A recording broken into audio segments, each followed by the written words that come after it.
Welcome everybody. Thank you for coming. My name is Tim Lordan.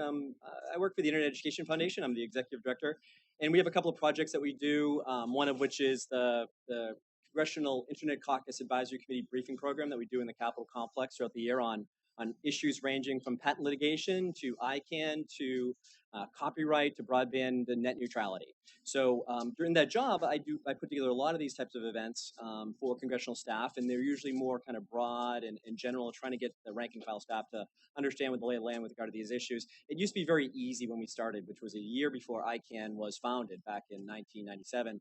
And the issues have just gotten so much broader, and so many more stakeholders have come to the table. It's really, really wonderful and fascinating to watch.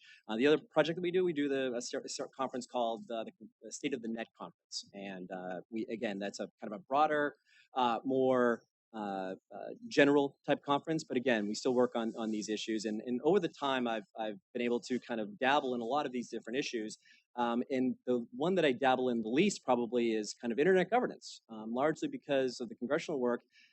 Congress tends not to get too involved in these issues, and historically. And it usually is kind of run out of the NTIA and the State Department. And so we don't really do briefings, but on occasion, when we think that there is something that's happening in this space that Congress should kind of understand, we try to do a briefing, and that's my really only experience with the issue.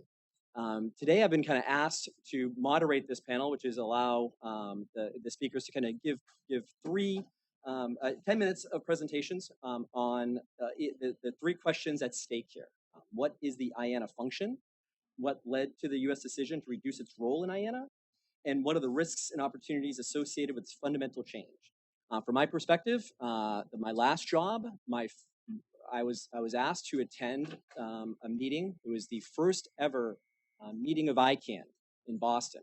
It was the inaugural meeting with Esther Dyson, and it was really quite a scene to behold.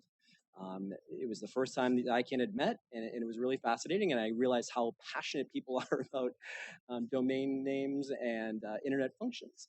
And then over the course of the years, we've done a variety of briefings, some of which with NTIA, some of which other stakeholders at the table, from the affirmation of commitments to the decision to allow the .xxx registry, and then more recently last week on this particular issue. So my job is really as a timekeeper. That's why I'm activating my watch here, and I'm allowing, I'll introduce all the panelists, and I'm going to give them 10 minutes. If they want to save the balance of their time to rebut, that's fine. I really encourage you to use the hashtag for Twitter, which is #ISOCDC. Whether you're here in the room or elsewhere, I'm going to try to keep checking it. So if you have really good questions, that's great. If you want to say things like that moderator is really great and masterful, or Fiona is brilliantly clear, feel free to do that too. So let me just introduce our panel really quickly. I have Fiona to my left, and we're going to go right down the table.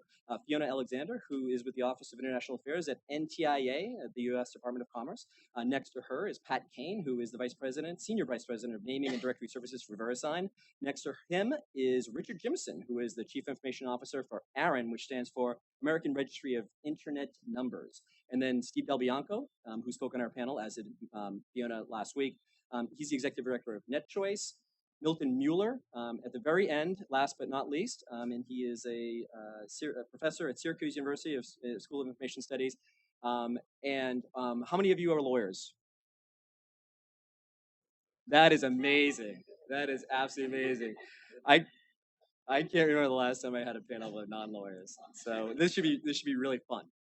So why don't I just get going? Fiona, let me just start my watch here. No pressure, but we're just gonna go 10 minutes, and the three questions. What is the IANA function? What led to the U.S. decision to reduce its role?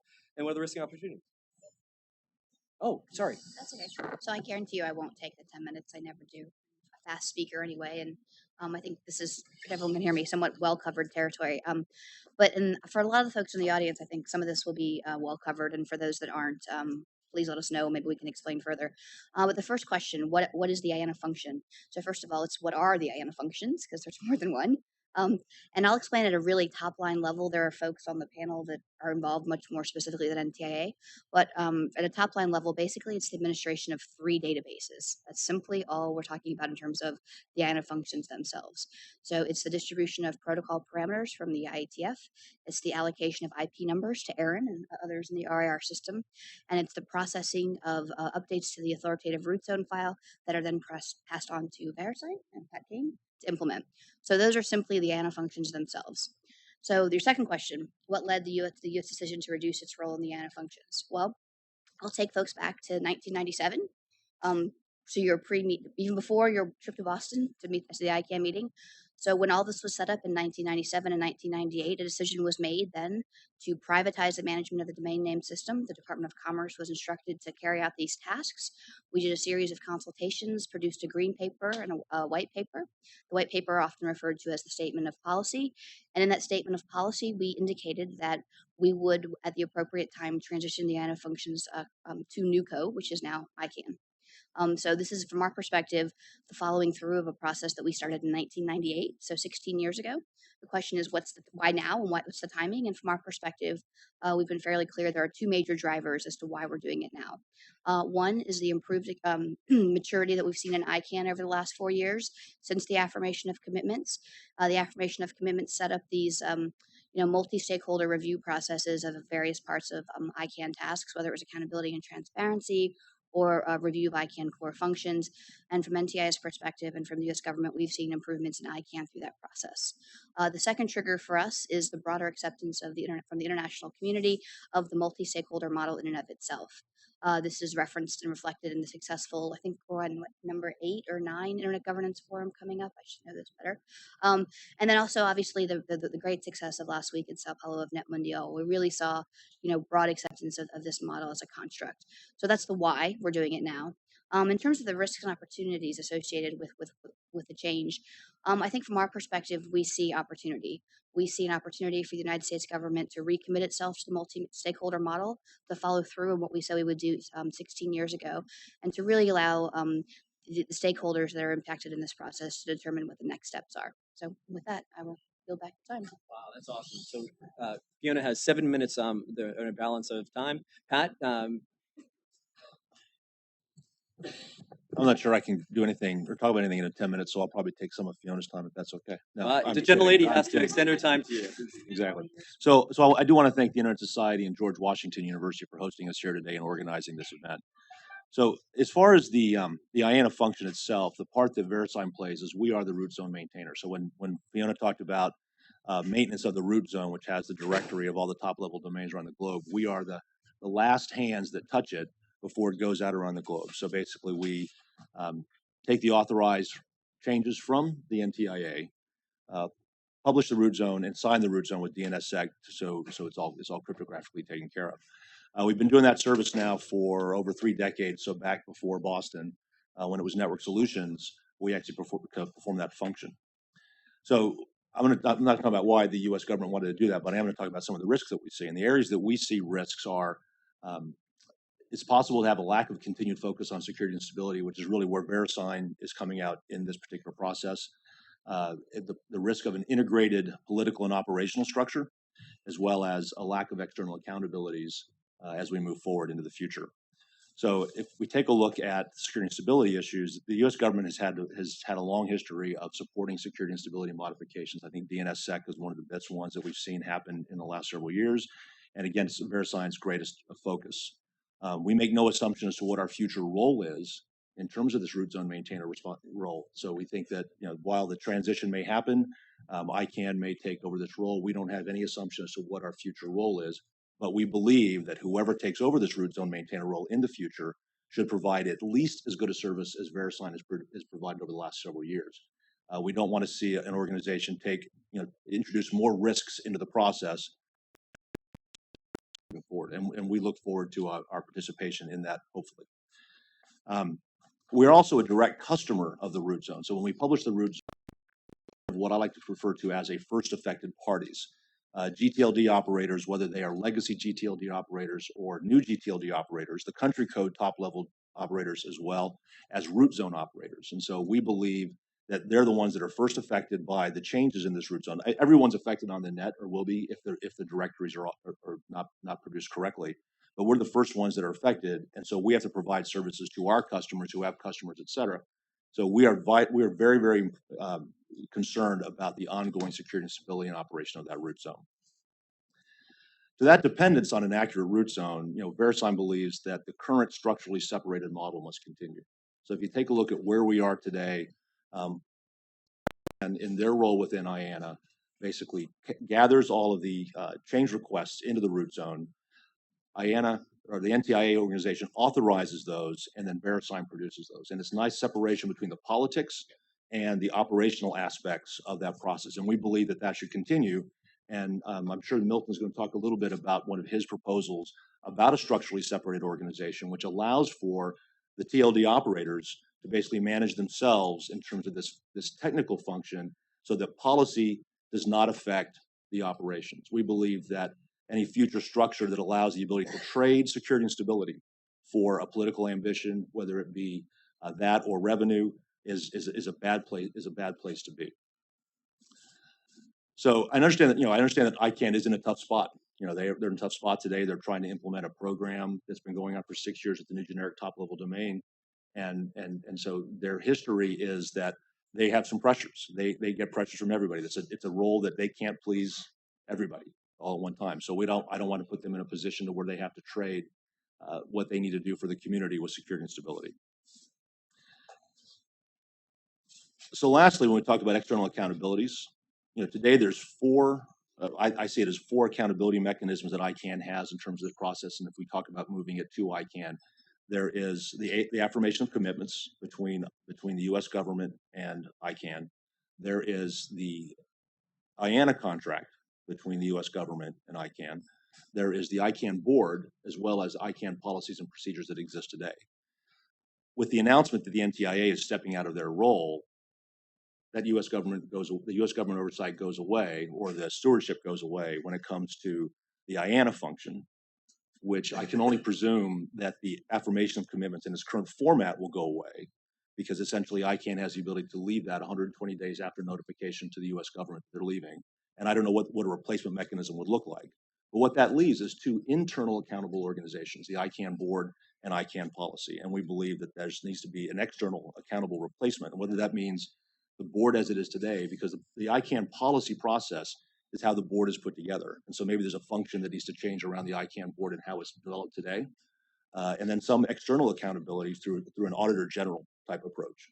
So those are the risks that we focus on, and we think they all lead back to security and stability in terms of what Verisign is concerned about at the end of the day.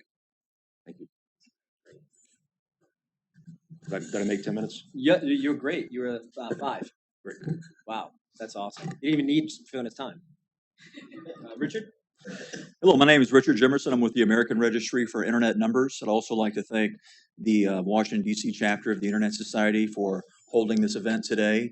I'd like to thank George Washington University for being the venue for the event. It's a very important conversation that we're having here. Now, what I'm going to focus on primarily is the first question. I want to give a description of one of the customers of the IANA functions as performed by ICANN. So ARIN is a regional internet registry. We're a nonprofit organization. What we do is we administer the blocks of IP address space and autonomous system numbers in North America and portions of the Caribbean. That's IPv4 address space, IPv6 address space, autonomous system numbers. Another thing that we do that's related to this conversation is we manage for that region reverse DNS, inverse mapping. We put together the zone files for that and work together with the other regional internet registries, and we provide that information to the IANA so that it can be moved to the root zone and that can be updated on a daily basis, of course. So, RAR system, there are 5 nonprofit regional internet registries across the globe. There's basically one per major continental area, and all that we do is manage the distribution of internet number resources in those regions. And ARIN is one of the 5. ARIN started its operations in December of 1997. It is a nonprofit organization that started off in a transition from Network Solutions. There was an IP group inside Network Solutions that was managing the distribution of all of the internet number resources. And the decision was made back then when it was decided that the domain name industry was going to become competitive, that the IP address-based administration was something that they did not want to be managed competitively. They thought it was too finite a resource, and they created this nonprofit organization to manage that resource.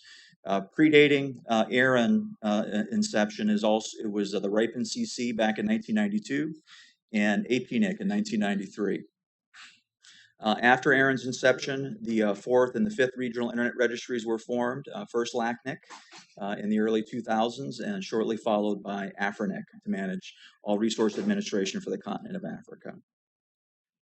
So in the ARIN community, the ARIN staff, the ARIN secretariat staff, it's a small organization. There's 58 of us inside the organization. We have a very defined role. We're managing the distribution of the internet number resources. And we have a community, a policy community that actually creates the rules, that creates the internet resource distribution policies that we execute as the registry on a daily basis. One of the most important things that we do for the community is we ensure the uniqueness of the IP addresses and the autonomous system numbers in the series of databases across the 5 regional internet registries to ensure that not more than one organization is authoritative over a single range of IP addresses or an autonomous system number. That's very important for the internet. And we serve that information up in WHOIS and in other ways for people to determine who has authority over certain ranges of addresses. We are a customer of the IANA functions, and we've been working with ICANN for many years. When each of the regional internet registries requires a new block of IP address space, be it IPv4, autonomous or IPv6 or an autonomous system number block, we go to the IANA and we make our request to the IANA for an additional block. And they issue that block down to the regional internet registries. We each, when one of us receives a block of number resources, cross-check the blocks that we receive from them to make sure there are no conflicts or anything along those lines. So we are a direct customer of the IANA functions. The path down to us with the IP addresses, protocols are created at the IETF. The IETF, through IANA considerations or other means or specific RFCs that are meant to do this, will actually pass down or delegate the ability for an organization to manage a resource for the IETF.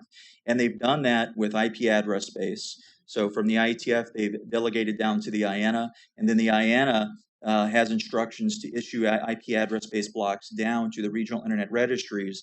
Then each of us, we distribute those internet number resources according to the policies that are set by our communities out to all of the internet service providers and enterprise organizations around the world that require the use of them. There are several resources that you can find that describe these. One of the more recent ones is an RFC, request for comment, out of the IETF 7020 that describes this relationship.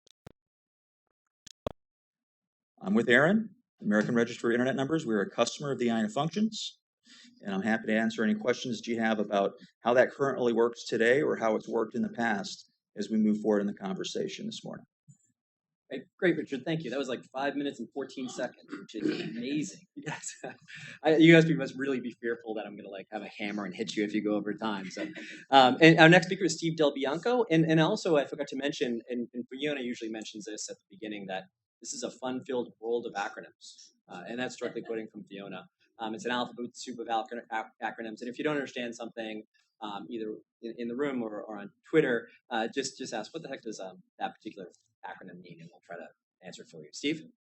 Yeah, if Tim has a hammer, I'm glad Milton and I are a long way down the end of the table, because it'll be very hard for us to cover in 10 minutes, but we'll do our best.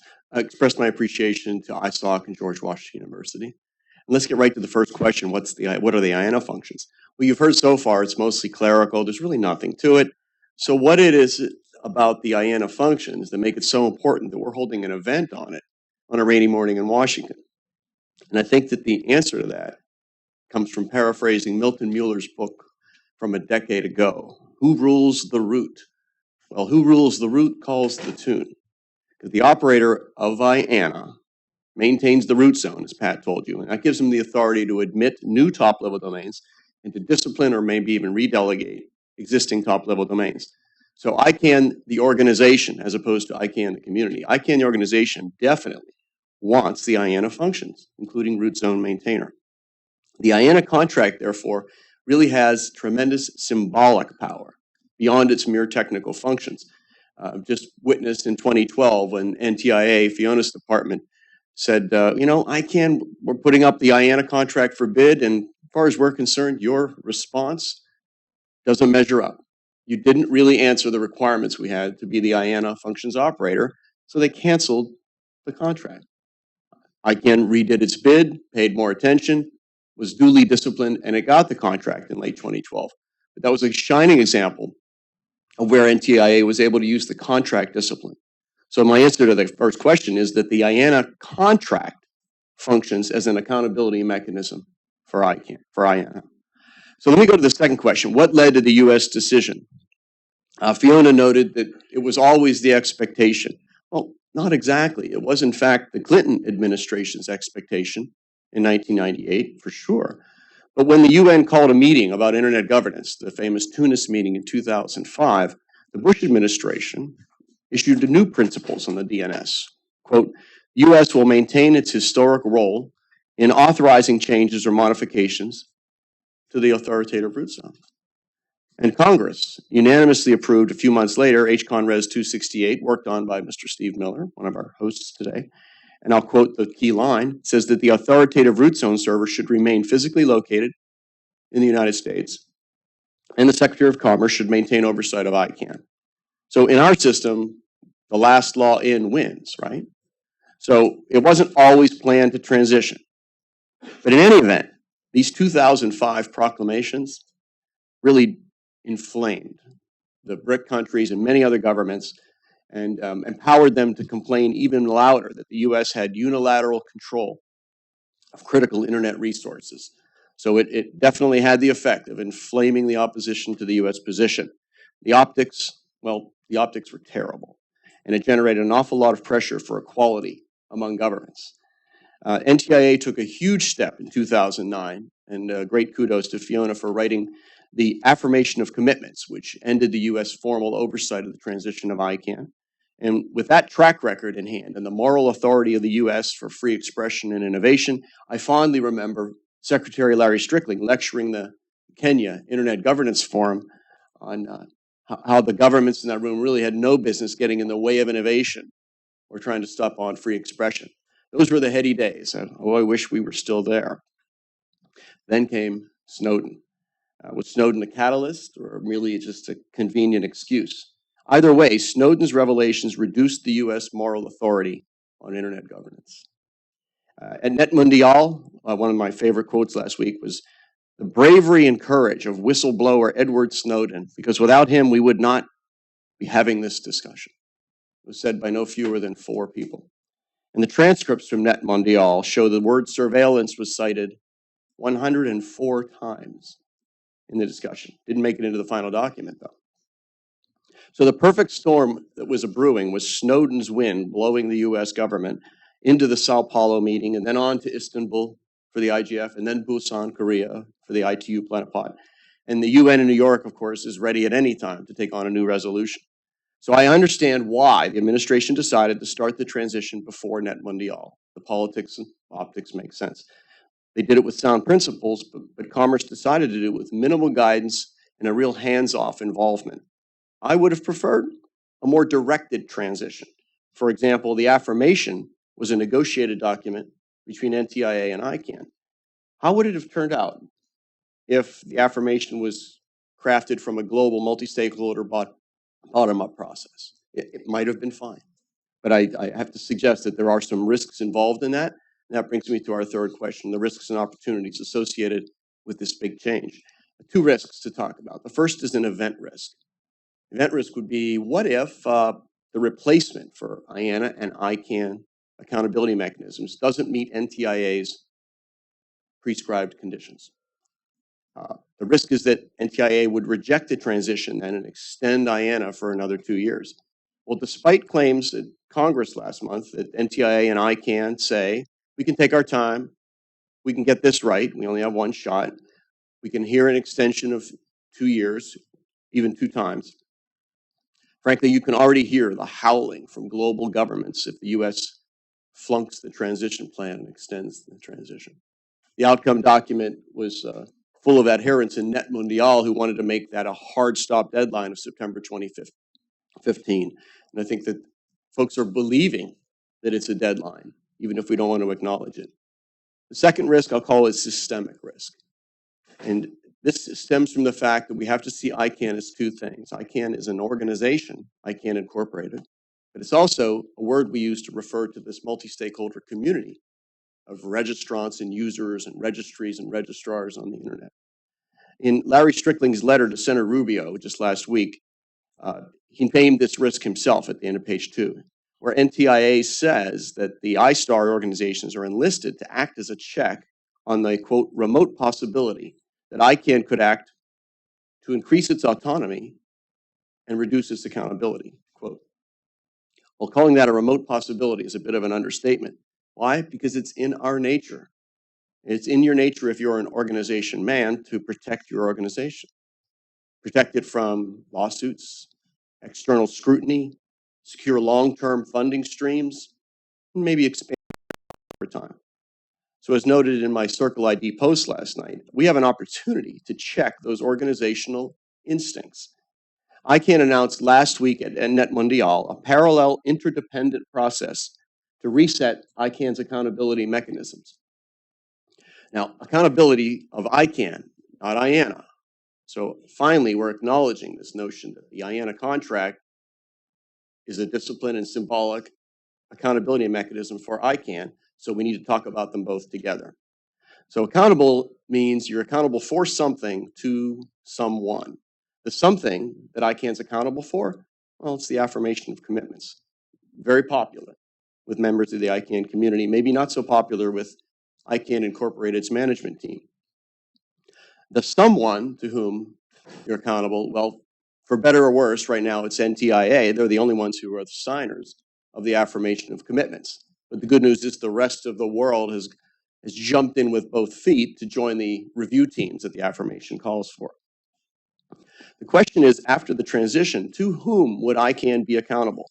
Now, Milton Mueller has written very thoughtfully about this concept of structural separation between the technical and policy aspects of the IANA function. Pat Kane echoed it as well.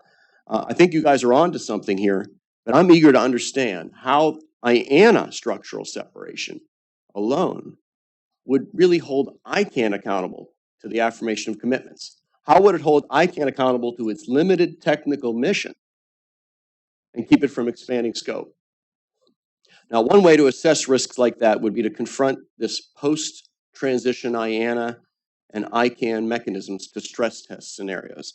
And I described these in my congressional testimony earlier this month.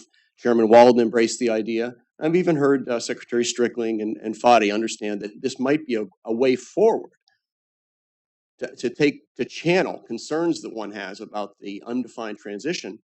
And instead of asking it all to stop while you predefine things, why not proceed with the planning of a transition? But let's assess the transition against certain stress test or scenarios. I'll just give you a quick example. Russia's got a new law. They just passed earlier this week about bloggers, and it requires that any blogger with more than 3,000 page views a day on a website has to be in person with the Russian government. So what if, here's a scenario, what if governments at the GAC insisted that new top-level domain operators have to follow all applicable laws, especially in regulated industries or sensitive sectors? So does the Russian law mean that any blog visible in Russia with over 3,000 views a day, that every blogger has to register with the Russian government? That doesn't seem to make any sense. And how would the Government Advisory Committee, or GAC, approve such a thing under consensus? Almost done, Tim. The hammer's coming. Last paragraph. So you would well imagine that the U.S. government, among others, would veto this notion of the GAC bringing the Russian blogger law in because it could be used to, well, discipline the .blog top-level domain. But listen, the GAC itself only operates on consensus because it feels like it. The GAC can change from consensus to simple majority voting, the way they do it at the UN and the ITU. They can do that themselves. They're the ones who make their own voting rules. So the stress test becomes, what if the GAC moves into the direction of majority voting? What will our new accountability mechanisms do to stand in the way of a majority of governments driving the internet away from free expression and open innovation? So I'll stop there, Tim, and suggest that the biggest opportunity we have is probably not going to placate other governments who want a greater role. That's probably not going to happen as a result of this transition. But the main opportunity for us is to manage the risks so that we can keep growing an open internet. All right. So you expended your time and then took a minute or two. Milton? Thank you, Tim. And again, thanks very much to DC Internet Society and to You can thank me. Susan at the George Washington University for inviting me and bringing me in here.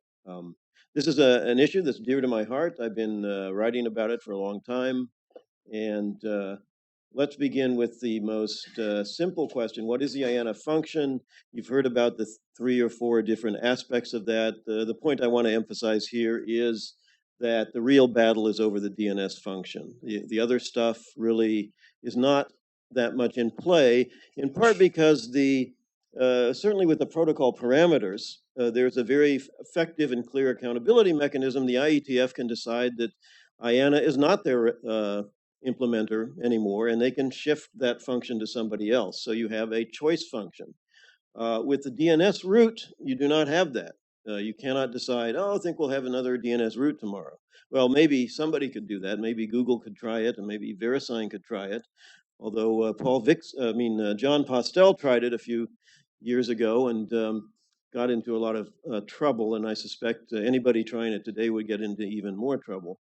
So DNS is where the money is right now, and that's where the policy battles are, and that's why we're having this conversation. Now, there are some interesting questions about the address registry, and in our discussions, we've chosen to defer those. Not that we couldn't be having them now, but the IANA transition, you can't try to do too much with it. So you could try to do things with the address function.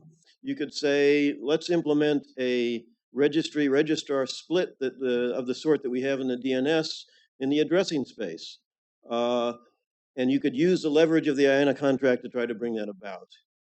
But that raises so many complicated issues that we haven't discussed that it really doesn't make sense to bring those kinds of things into the picture right now.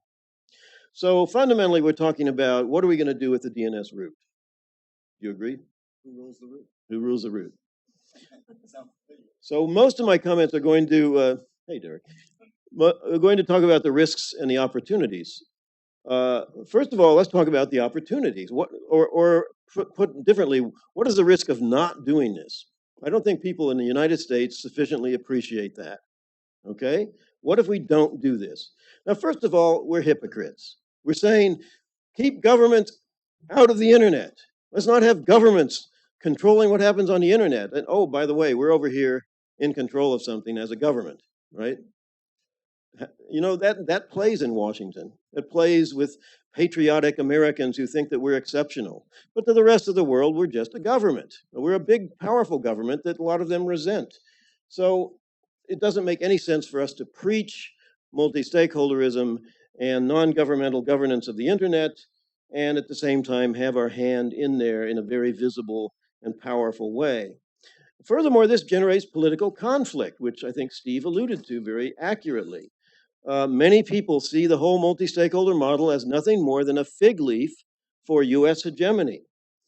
And they call for equality among governments because there's a government in there again. So their idea is, well, if there's one government in there, then all the other sovereigns are legally equal as sovereigns. Why can't they be in there? So the risk of not doing this is that we really increase cynicism about internet governance and the US role. We undermine our moral authority, and we encourage other governments to try to get involved. Now, what is the risk, once we've set this in play, what is the risk that some evil person will take it over? And I view this risk as being extremely small. I praise the Commerce Department for setting conditions on the transfer, that it would not go to an intergovernmental organization, that it would not go to a government-led solution. Some people, some very small voices at NetMundial challenged those conditions. They went nowhere. Nobody backed them up. So the risk of somehow the ITU or Russia swooping in and somehow gaining control of the IANA seems to me to be very small. However, if we don't have structural separation, it's bigger, and I'll get to that. The biggest risk is the risk of an unaccountable ICANN. I mean, we've made this clear from what we've heard about the IANA function so far, is that it's fundamentally an accountability function. It is not about them reviewing the changes and approving them. It is fundamentally about them writing the contract, saying what the IANA functions are and how they're done, and awarding or taking away the contract. That's what fundamentally the NTIA does. That's what's going to change. And fundamentally, that is a political oversight and accountability function.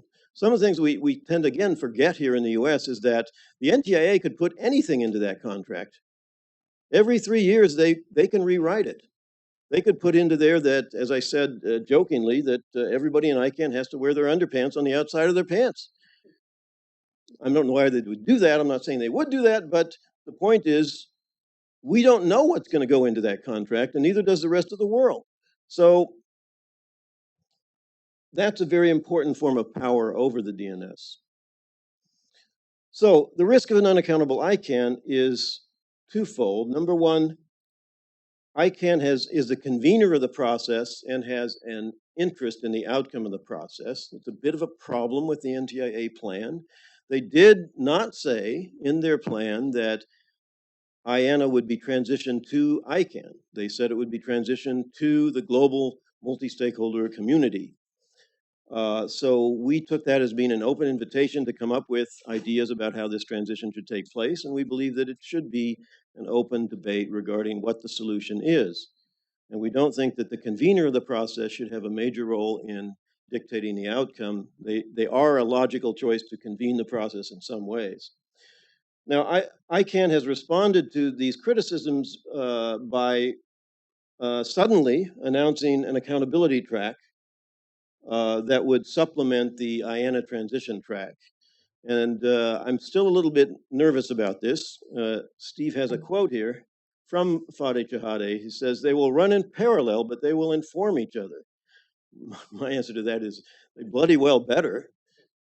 It says they are interdependent, they're interrelated, and if we are successful, we should get these processes to work on the same timeline. I'm going to say no if there, okay? You can't give ICANN IANA without knowing what makes them accountable first, okay? Get your priorities and your sequence correct here.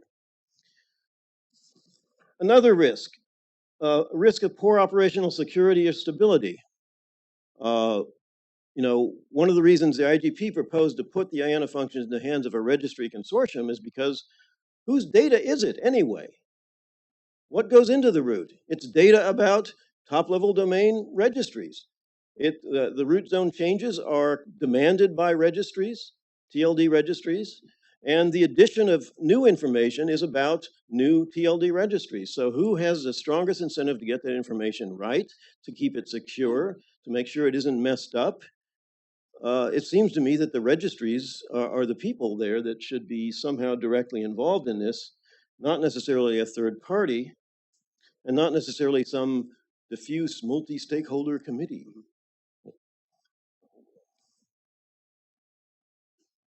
And so that's one of my final risks, which is the risk of a consensual but lousy solution.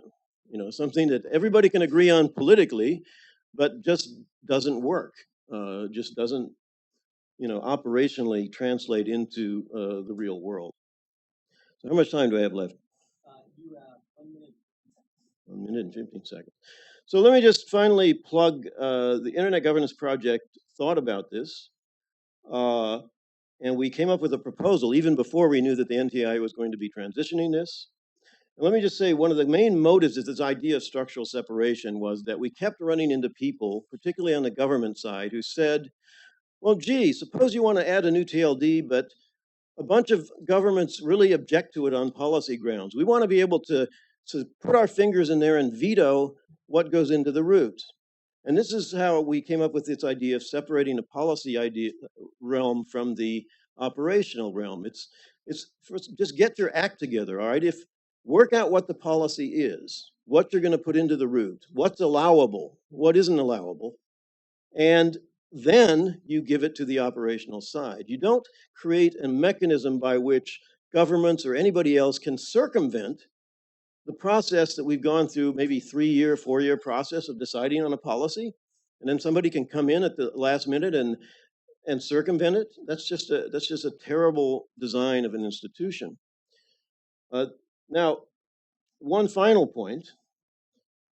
The hammer is. Pay no Okay. attention to the man with the hammer. I will.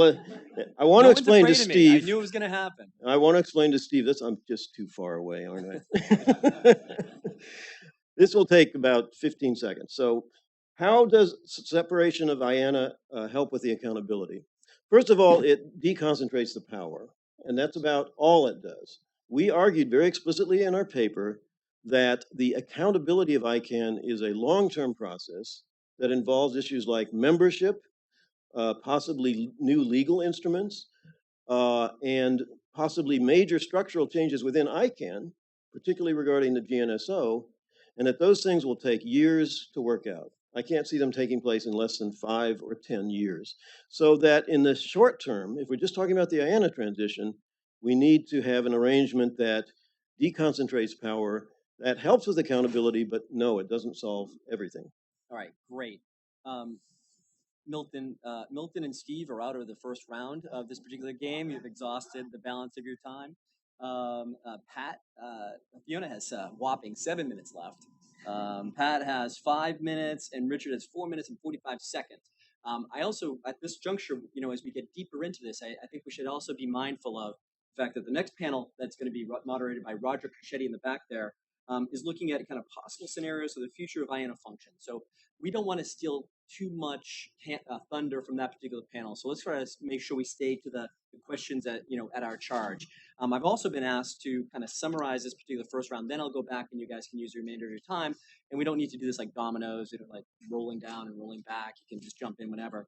But I think it's worth noting that there's Fiona laid out a really good process on why she felt like this is the right time to do that. ICANN has become more robust, more accountable, and this is the right time. It's a process that's going on for a long time. Really interesting. I think it's interesting that she didn't know until we got to Steve. No one mentioned the NSA. No one mentioned the ITU. No one mentioned kind of the growing concern internationally about some of these issues. Pat it identified risks as far as he was concerned as security and stability, which are not insignificant at all. They are hugely important. We are creating this global network of exponentially growing internet services that require the stability and security of this really important resource. And so Pat's risks, he kind of pointed to those risks as well. Richard was talking about the allocation, the stewardship of IPv6 and IPv4, and how they kind of make sure that operates properly. Also has a very important function in security as well. Steve laid out a lot of different issues, including the concept that the horse. Don't let the horse out of the barn, so to speak. I think that was probably one of, you don't think he used that expression, but once it's gone, it's kind of hard to get back. Milton kind of echoed those sentiments that if we let this go and we don't have a good process in place, that'll be really hard to wrest back control. And then I think Pat and Milton also agreed on structural separation. And so I think that's where we are. Let me just kind of allow the folks with remaining time to go rebut, and then I'll go to some questions, and I have a few questions of my own. Anybody want to rebut or comment? Fiona, 7 minutes. You always have to save the time for the more interesting part of the conversation, a little bit of planning ahead. Anyway, thanks, you guys. Always good information. And as always, I like to thank Steve and Milton for always making my job sound more intriguing and cloak and dagger than it has been over the years. Always makes me a little more entertained about what we do. But just to maybe clear up some of the misconceptions and some of the facts, what we've actually done is clearly, with our announcement, is put on the table the willingness of the U.S. government to step out of its role, and we've defined our role very limited in terms of the ANA functions. To Steve's point, yes, there is an accountability process associated with that. The ANA contract is not a disciplining tool in and of itself, but we do recognize that there is the perception and there are these real needs to deal with these ICANN accountability issues. I would point out that my recollection of the meeting in Singapore is there were 2 sessions in Singapore. The morning session was on the IANA transition, and the afternoon session was on accountability. So I'm unclear why people are surprised with statements last week in Brazil that there's going to be a second process as well. So I'll leave that to you guys to eventually respond. But from my perspective, there were the 2 sessions in Singapore, and this was always clearly articulated, maybe not as detailed as it is coming out. So maybe I'll just leave it at that and save my time for more interest. Richard, Pat? Sure, I'll go. I'll just add a bit here. Listening to everyone speak, one of the things that occurred to me was that, I focused on the first question. So I want to add a little bit about the last question there. What are the risks and opportunities associated with this fundamental change? I just want to talk a little bit about the opportunities. There are many people in this room that have spent lots of their time over the past 10 or 20 years encouraging other people to become involved in this, become more aware, become more involved, and to join the discussion. And it's not been an easy process. There just aren't as many people paying attention, or there hasn't been as many people paying attention over the years that should have been. And people inside the conversation. And one of the things that I really do see as an opportunity with the recent events is that there are many more people paying attention, and there are many more people joining the conversation, and I think that's a very positive thing. Great. So I just want to make comment a little bit about what Steve said. Steve talked about this being a clerical function. And I think if you take a look at what ICANN has done from a scoping document, if it's a clerical function, they focus really on the authorization role or the authorizing role that NTIA performs today. And I think that when we take a look at NTIA stepping out of that role, it really is still more than a clerical function, because NTIA is outsourced to Verisign and to ICANN certain functions of what goes on within the root zone maintenance process. And they're responsible for what we do every day. So they've chosen to outsource that process to Verisign and ICANN, but they are accountable at the end of the day for what we do, because we're performing based upon the cooperative agreement between Verisign and NTIA and the contract for the IANA function between ICANN. So I think it's really more than a clerical function, Steve, because they're responsible for what we do or what we fail to do. Okay. And the second thing I wanted to talk about was also Steve talked about it.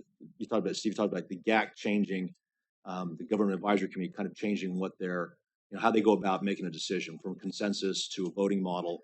And consensus, as I understand today, and Fiona, you may have to correct me on this one, consensus can be achieved by no governments making any objections. So it may be a position that 2 out of 100 and some odd governments have, but if nobody objects, that defines consensus. And so over time, one of the things with an unaccountable with an externally unaccountable entity, definitions can change. We're seeing the definition of the multi-stakeholder model change today. I mean, multi-stakeholder model used to mean bottom-up, community-driven discussions, whereas now you could take a look at what the multi-stakeholder model has become within ICANN, and it can just turned into a 42-day public consultation period. And they're very, very different mechanisms. And so over time, we may see things change, but we will see definitions change. I mean, governments change definitions all the time to suit the needs of what's going on within the government at the time. That will continue to happen. So Fiona and Pat and Richard still have some time left. You're an embarrassment of riches as far as time goes. Yeah. You can yield the remainder of your time to other less fortunate people down at the end of the table. That'd be a little bit too easy. So I think also maybe for those that haven't followed this as closely, and I think we probably failed to do this by jumping straight into the questions, what did we actually do at NTIA? We issued an announcement saying it was our intent to transition the role that we have to the global multi-stakeholder community and to stewardship of these functions. In doing so, we laid out 4 key conditions. Those were: the transition proposal has to support and enhance the multi-stakeholder model. It needs to maintain the stability, security, and resiliency of the DNS. It needs to meet the needs and expectations of the IANA customers and partners, and it needs to maintain the openness of the internet. And as I think Steve had mentioned earlier, we also made clear that we would not accept an intergovernmental or government-led solution. And so in doing so, it wasn't like we just said, okay, we're leaving, here you go. We said, here, okay, it's time for us to leave the role that we currently have. By the way, we're not leaving ICANN. We'll still be very active participants in the GAC and do the things that we do. But we said it's time for us to leave this, role we have with respect to the IANA functions. We asked ICANN to convene stakeholders working with the other affected parties and ISOC and others and come back with a proposal. We laid the 4 corners of what we were looking for, and we're asking the people more directly affected in these efforts to come up with what makes sense. That's what we've done. So the idea that we sort of are stepping away, it was irresponsible, I think I would take issue with a little bit, and I think some of that came across a little bit at the table. So, just to be clear, we also said, look, the current contract has an expiration date of September 30th, 2015. However, that contract has 2 2-year extensions. So we're not even halfway through the first term of the contract. We've gone to the community and said, look, there's more than half the term left in this. What do you all think would work? Come back to us with a proposal that makes sense, that enjoys broad community support, and then we can consider what to do and how to move forward. If, however, it takes longer than 1.5 years, which is what we're planning on September next year, we have the option to extend. So we're not walking off a cliff. We have a lot of time to get this done the right way. That's what we've done. So why don't I be magnanimous and allow Milton and Steve like 30 seconds each. 30 seconds. Yeah. Think about stress test comparison. Policy board said we're going to launch these then structure is separate. So it takes engages. It's like it's like years of recommendations. Steve, is your mic on? That they would cause collisions. So at the last minute, the policy said corp and home were fine, but if the reality showed they were dangerous, I would have wanted the entity that runs the IANA function, the root zone maintainer, to be able to say, timeout. I know your policy granted corp and home, .corp.home, but let's take a timeout and examine whether we have to be more careful. We would want to ask whether the replacement mechanism for the current mechanism would preserve that authority through structural separation or what other means to be able to intervene and stop something from going to the root if it endangered security, stability, and resiliency. Yes, just addressing Fiona's comments. I'm still unclear what the NTIA means when it says we're only talking about turning over our functions as NTIA, our stewardship functions, to the community. If that does not also mean a full review of the way ICANN is held accountable by the NTIA, by its ability to award or not award the contract, by its ability to draft the contract. I just don't understand what is in play if we're not talking about that. And I would say the accountability track that was announced in Singapore was not called an accountability a track. It was called a track about the affirmation of commitments, the future of the affirmation of commitments. And since those of us who are hardcore accountability advocates tend to be sitting on this side of the table, do not consider the affirmation of commitments to be a serious form of external accountability, we did not take very much interest in that discussion. Now, it seems that error has been corrected, that the discussion of accountability has been broadened, and it has been linked, albeit tenuously, too tenuously, to the IANA transition. So we're making progress here, but it still makes me nervous, this big if in Fadi's statement. Okay, Fiona, you still have time. Let me just ask other people. Do people feel like the affirmation of commitments is not a sufficient accountability mechanism? Steve, you have another 15 seconds. Let's assume that it is sufficient. The problem is that ICANN can cancel it. They can walk away from the affirmation with 120 days notice. And a year after the ink was dry on the affirmation, then chairman of ICANN said he considered it a temporary document that would be terminated before long. That's not the current chairman, that's not the current management, and they may feel differently. But a future chairman, a future ICANN board can walk away from the affirmation with 120 days notice. That makes it, well, accountable until it isn't. Pat, you still have another minute and a half at least. So I think that, Steve points out some really good points, and Fadi Shahadi, the president and CEO of ICANN, has indicated that there would be an affirmation of commitments with some of the organization. He's basically talked about having an affirmation of commitment to the world. What does that mean? Who is that affirmation of commitment to? Who sits down and signs that new AOC between ICANN and some other organization? I mean, that's a question that I would have going forward. So they've committed to the U.S. government, NTIA specifically, that they will review their processes, review the outcomes of certain things like the new GTLD program, review their accountability and transparency, and they are required to do so within that agreement. When they leave, who do they then have that commitment with? When Fadi talks about the world, is that an internal process? Is that an external process? And I think that's where we have to take a look at what that follow-on commitment looks like. Richard, any views on that? All right, Fiona. So I think it's also important to keep in mind what the affirmation commitments actually contain. So my reading of the affirmation, and Milton may correct me if I'm wrong, I'm assuming, is that most of the things that ICANN commits to in the affirmation of commitments are contained in some fashion in their bylaws. Now, that being said, people can change bylaws as well. Well, if you let me finish, how about that? So you've got that part. Then there's what the Department of Commerce commits to do in terms of participating in ICANN. And then there's the operative point, which is the multi-stakeholder reviews. So, I do think there's the question of how do you make sure all of that continues. And I think Steve's offered a great idea with stress tests. We've endorsed that, so that's a great thing for this process to do, not just on this, but on a couple of the other things that come up in the conversation here today. So again, we're looking at, two processes, and I won't bother to try to quote Fadi directly. I don't have the words in front of me in terms of how he described it in Brazil last week, interrelated, interdependent, whatever the words were.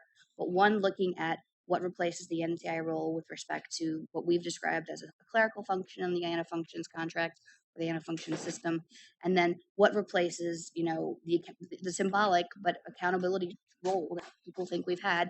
What does this community want to replace that? So I think we're looking at two related processes that are going to be, unfolding over the next year and a half. all right, let me go to the next round. Thank you for all abiding by the 10-minute rule. I really appreciate it. I'm sorry for being such a dictator in that regard. So the next round is me asking a question, then I'm going to go to questions from the audience in just 1 second. I think there was a discussion about the structural separation issue, which I kind of hear a lot. Milton spoke about it. I think Pat also mentioned structural separation. What do people think about why not having structural separation? Wouldn't that divorce and those functions, those policy functions from ICANN, and it might be a blessing to ICANN? So I think that the current contract includes a requirement for separation of policy and operational activities based on what the customers had wanted in the last renewal of the contract, and we would expect that to continue in some fashion if that's what folks want.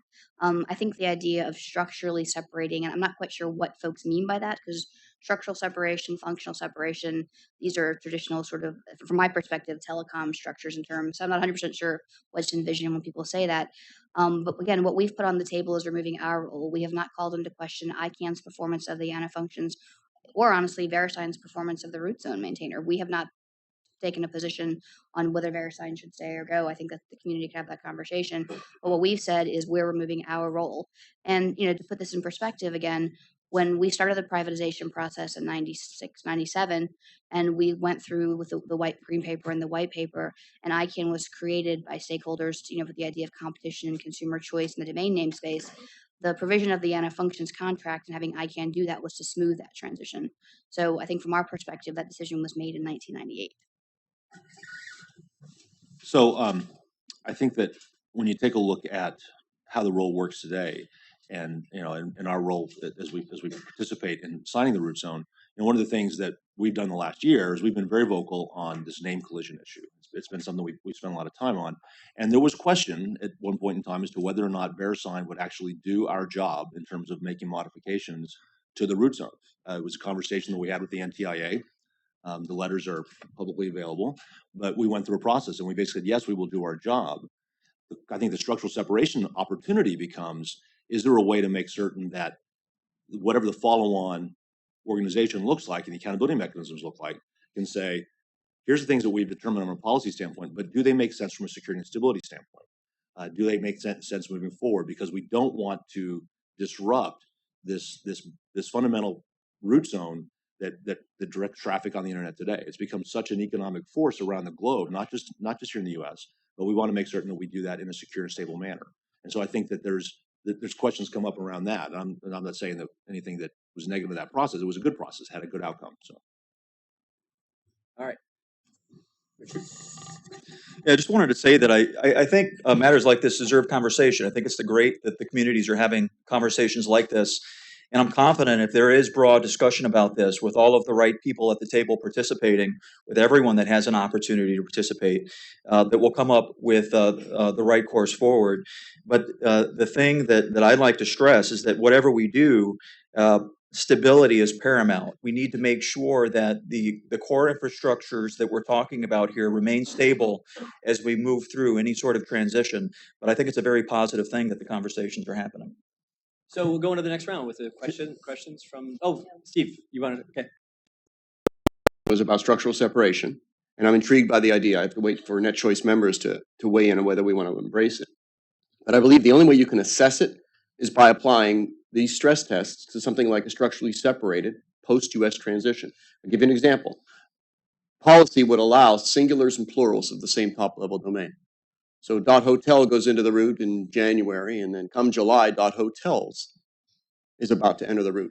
Policy says that's fine. But hang on, there's a lawsuit hanging in the air in Europe and the United States, an injunction trying to stop the operator of IANA from putting in a plural version of a singular top-level domain that's already in there. They might be arbitrary and capricious. It might be that they're claiming that it's an intellectual property problem. But the point is, what will this structurally separate entity do faced with a court injunction?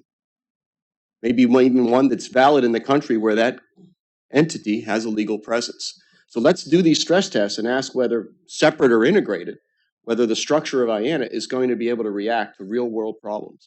All right, Milton, if you can let me, I really need to get to questions, and maybe we can get back to the structural separation question a bit later.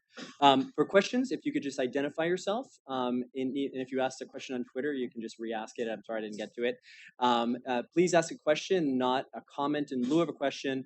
And then for the panelists, you don't need to answer them, or you don't feel, not all the panelists need to answer every single question. If you don't have a passionate response, don't offer one. All right, first question.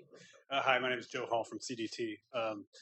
So we've seen the U.S. government use the DNS in strange ways. For example, redirecting various websites for whatever reason. They haven't used the root zone to do this. They've used legal instruments to registries. My question is, what keeps them from doing that? Is it the affirmations? Is it just the chaos that would result from tinkering with the root zone?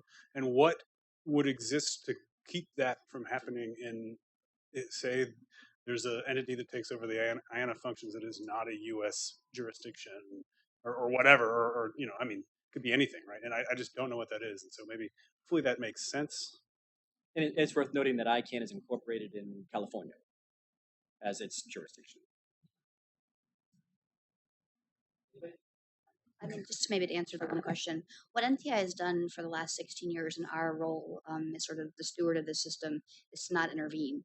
A variety of people over the years, one in the line soon, has asked us to intervene in different ways, and we've chosen not to. Instead, we've actually referred people to participate in the multi-stakeholder community. So our administration of the system has been very neutral and apolitical, and it's one of the criteria that we've laid out, that maintain the openness of the internet. Whatever happens once we leave needs to make sure that continues. So legally, what stops them from intervening is basically nothing. Politically, what stops them from intervening is that it would be kind of a disaster, and they would lose a lot of credibility. However, speaking of stress tests, I would remind you all of a certain three-letter top-level domain around about 2004 through 5, which generated 25,000 emails from religious right-wing groups, and it was a bit of an intervention there. For those of you, I think it's referring to .xxx. Is that correct? Yeah. It's one thing like throwing out an acronym and not defining it. It's another thing just like intimating an acronym. But anyway, that's that aside. It's not an acronym. True. It depends on. Well, okay. We don't really want to debate that. Next question. We'll get it in order of lining up. We're gonna go the gentleman first. Okay.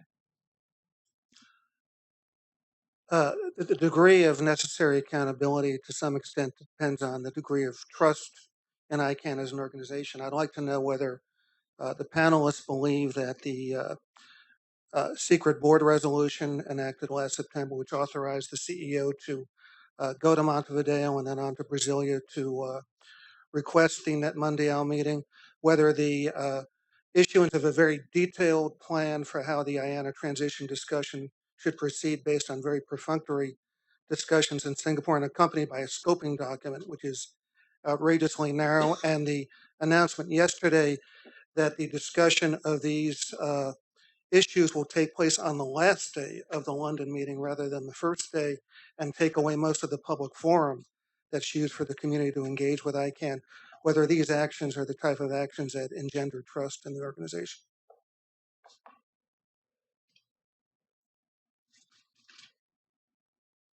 Any takers? Thank you, Phil.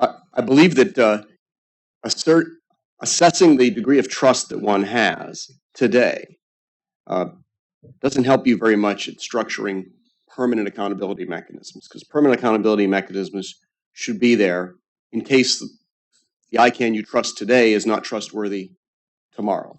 But you bring up a great point, is that we should examine the scenarios and the stresses that happened and ask whether the new accountability mechanisms would permit them to happen. And you bring up a great point with respect to the scoping document, which was trying to be very narrow about what could be discussed to constrain things. And we heard last week at Net Mundial, there was an effort to add structural separation. Milton and many other advocates of that went to the microphone and advocating putting structural separation into the transition part of the document. And ICANN management, not the community ICANN, but ICANN, the management group, said, no, we don't want to be inordinately prescriptive in the transition. So they took that out. So I would just say, Phil, that indicates we should say to ICANN, don't be inordinately prescriptive when you do a scoping document on the transition. Anything should be on the table. And we end up trying to hold them to a rule that they think is good in one body ought to be good in another place. But I don't think you can just look at degree of trust based on current behavior. You have to really look at scenarios and ask whether the mechanism would respond. All right, this gentleman, then we'll go over there, and then there, and then back. Hi, I'm Peter Timish. Hi, Fiona. This question is just for you. It's short.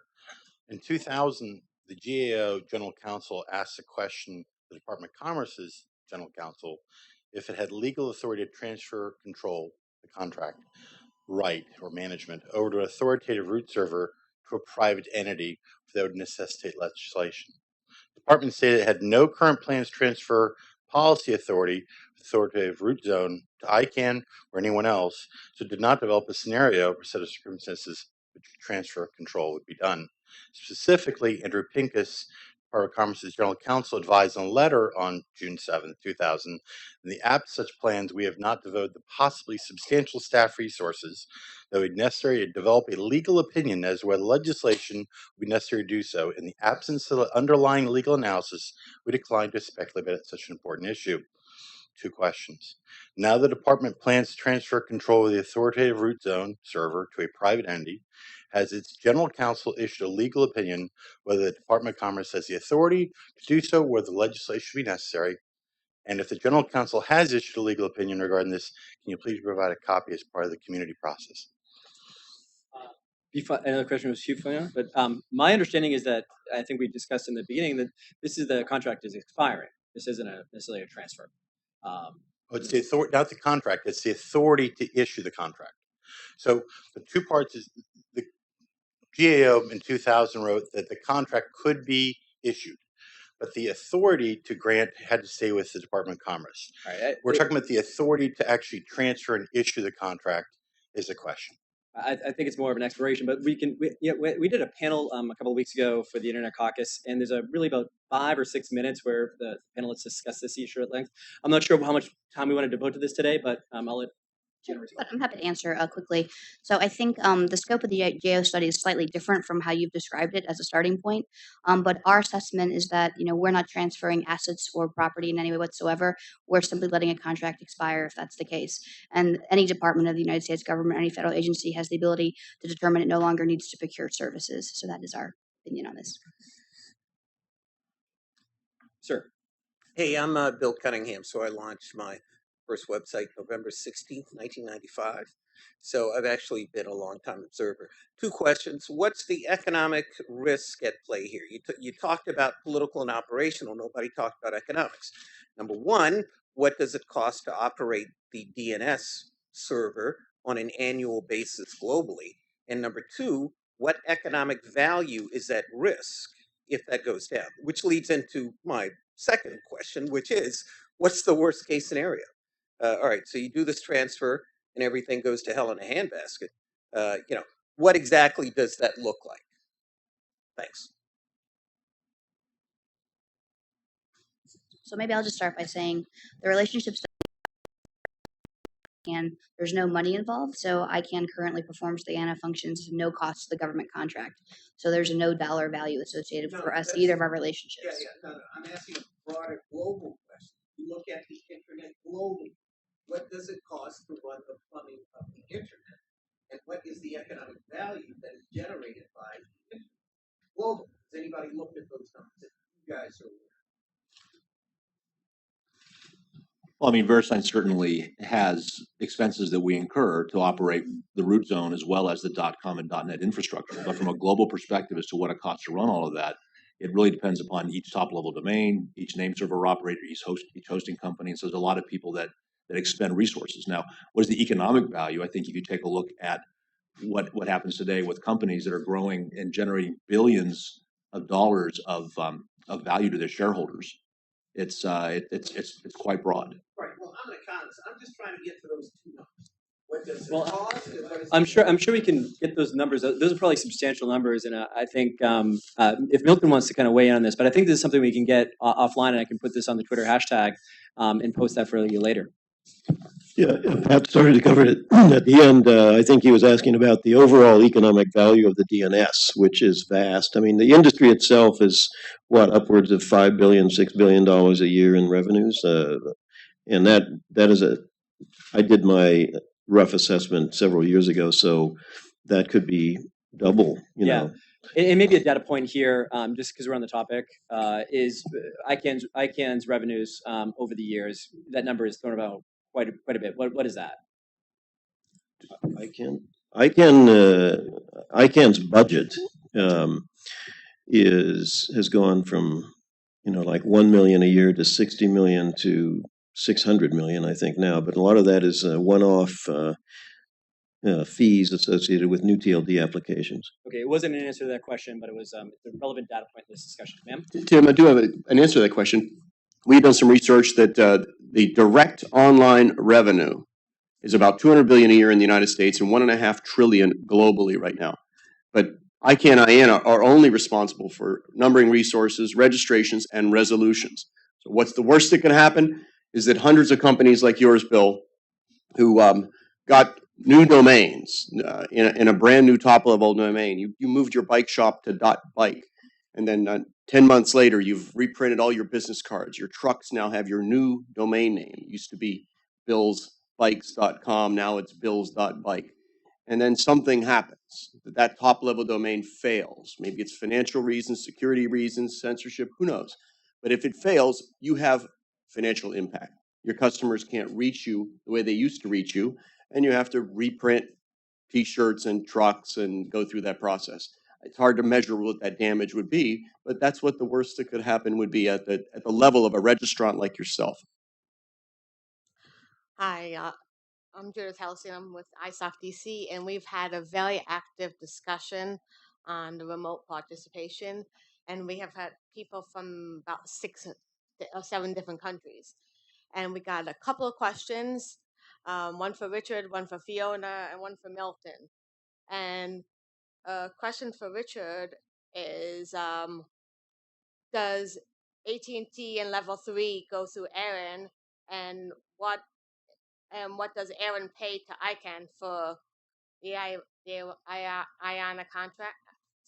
And then we have a question to Milton on what's the difference between structural and functional separation, and how's that different from separation? And to Fiona, the question is, why do you think the U.S. government will walk away from its affirmation of commitments as part of the IANA transition?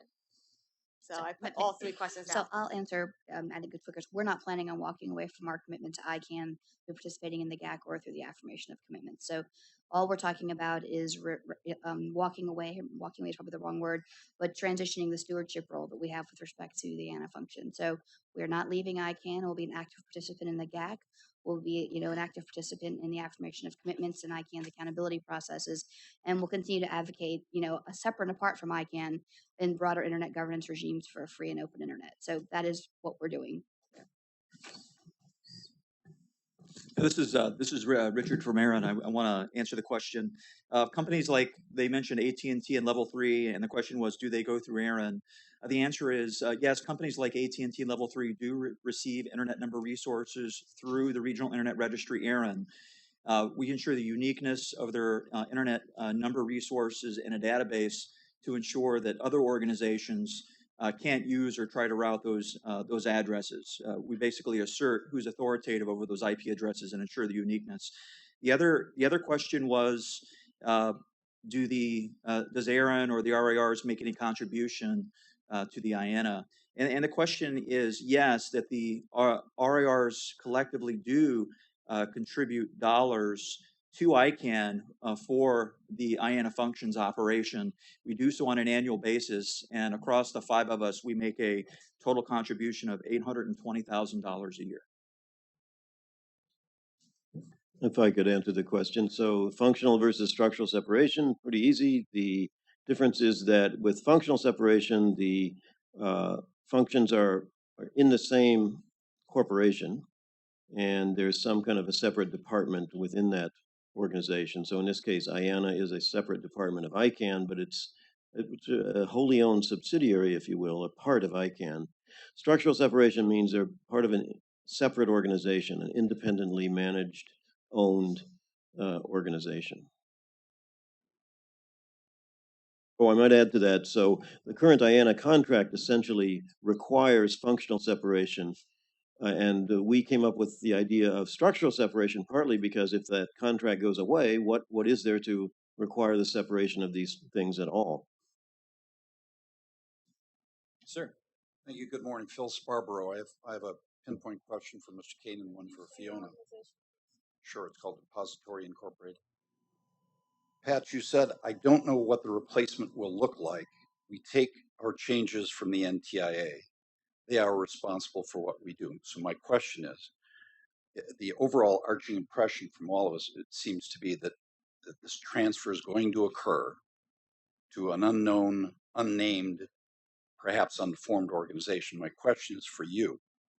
When that occurs, how will you deal with the antitrust liability of being the only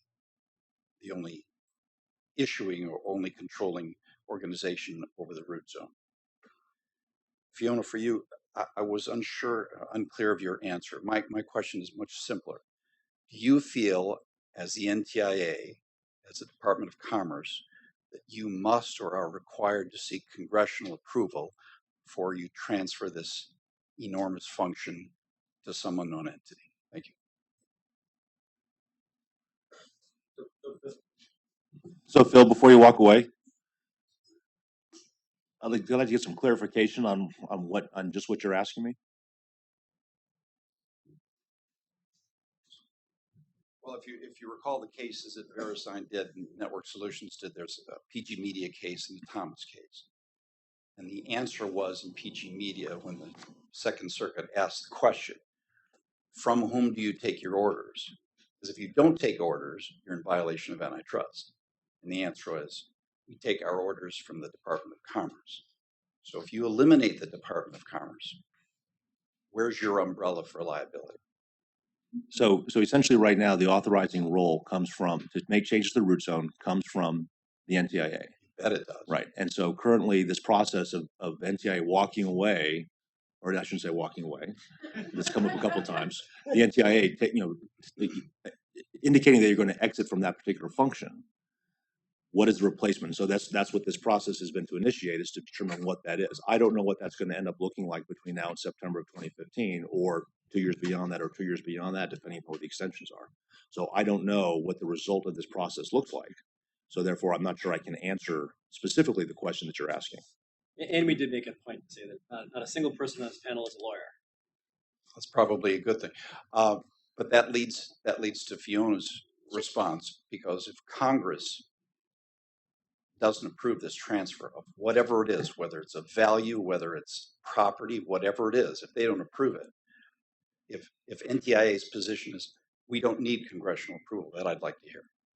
So just so everyone understands who Phil is the lawyer at Network Solutions. So he's in the creation of all of this. So he and Becky should be sitting close together, I guess, for old time's sake. But in terms of asking all the non-lawyers the lawyer question, I think, yeah, from our perspective, again, just to reiterate, our determination is that this is not a transfer of assets or property or government resources. It's simply once we get a proposal that's acceptable and meets the criteria laid out and enjoys broad community consensus, we would simply be letting the contract expire.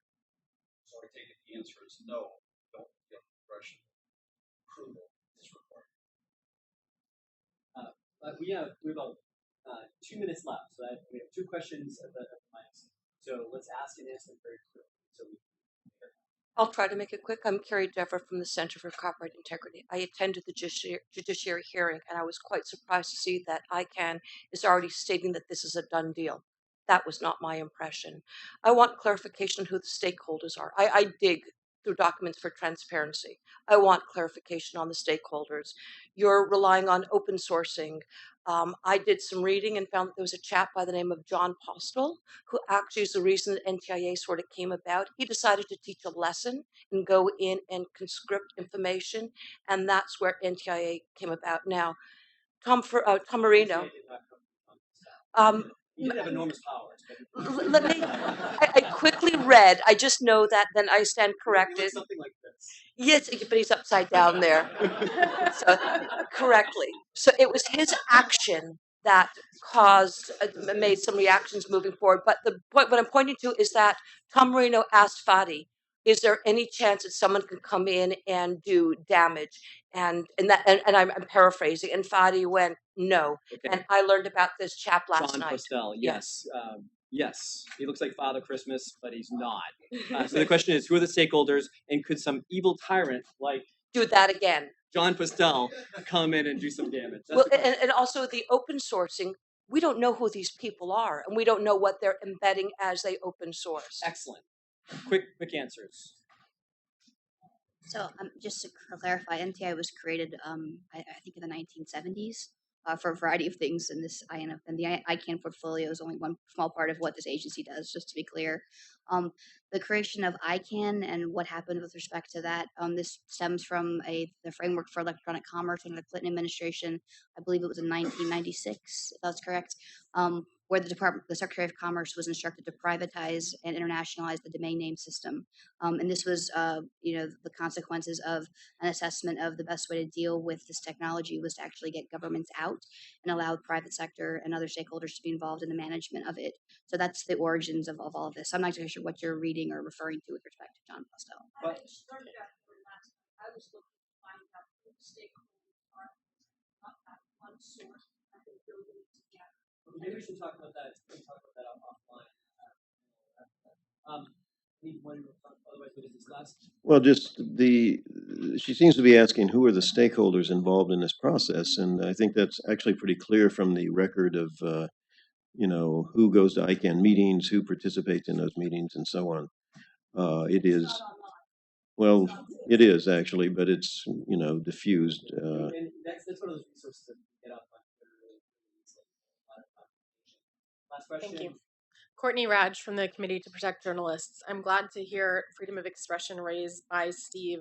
but I would like to hear more from Fiona. You said that there are parameters by which any transfer of function, to what role does freedom of expression and human rights play into that?